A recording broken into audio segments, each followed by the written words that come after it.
I saw an interview with Dolly Parton, and she was like, I hate when people are late. And I was like, fuck, no. Because, you know, she is like, in my mind, she is my fairy godmother. Like I think of, when I go to therapy and she's like, think of a peaceful place and think of a wisdom figure. And I'm like, Dolly Parton in the woods. When I found out that that is her biggest pet peeve, I was like, oh shit, we're never gonna make it.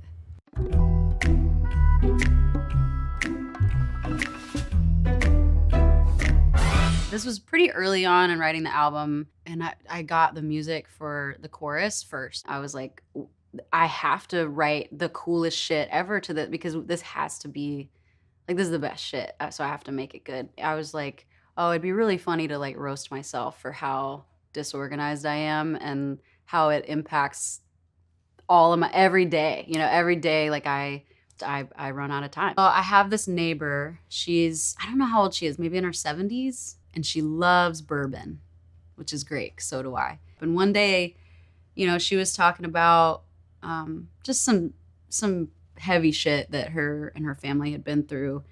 And I was thinking about her on my way back from the studio one day, and I was like, I should just like get her a bottle of bourbon and like some flowers and take it over there. Whenever we write, I kind of disappear from everything.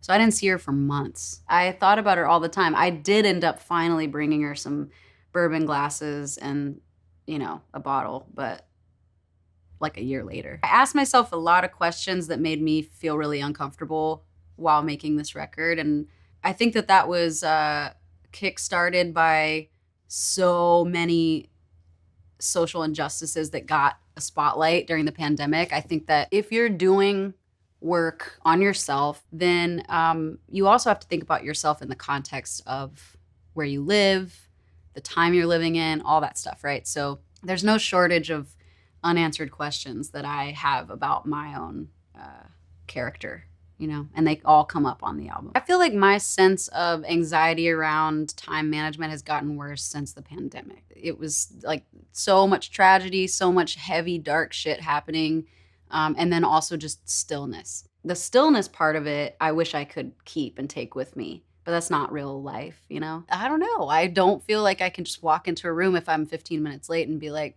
hey guys. I was always like, oh my God, man, there was like a truck blocking my driveway and then I couldn't get out and then my head was hurting. I couldn't find any Advil and then I started my period like in traffic and like, you know, it's just like always a thing. If you can use a period, you can get out of anything, right? I keep my journal by my bed anyways, but I also use it for like a to-do list. So when I wake up, I can see all the things and then go back to bed and see that I haven't crossed off any of them at the end of the day.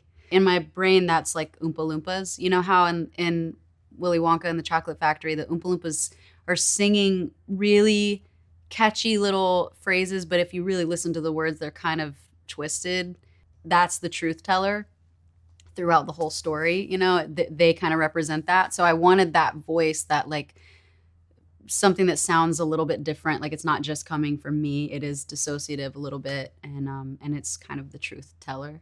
I love old watches, but I like old cheap watches. I don't have like a closet full of Rollies or anything. That's not what I'm going to invest my money in. But I love to go into like antique shops or vintage stores and find, because my wrists are so little, man. Like this is a child's wrist that I'm carrying around.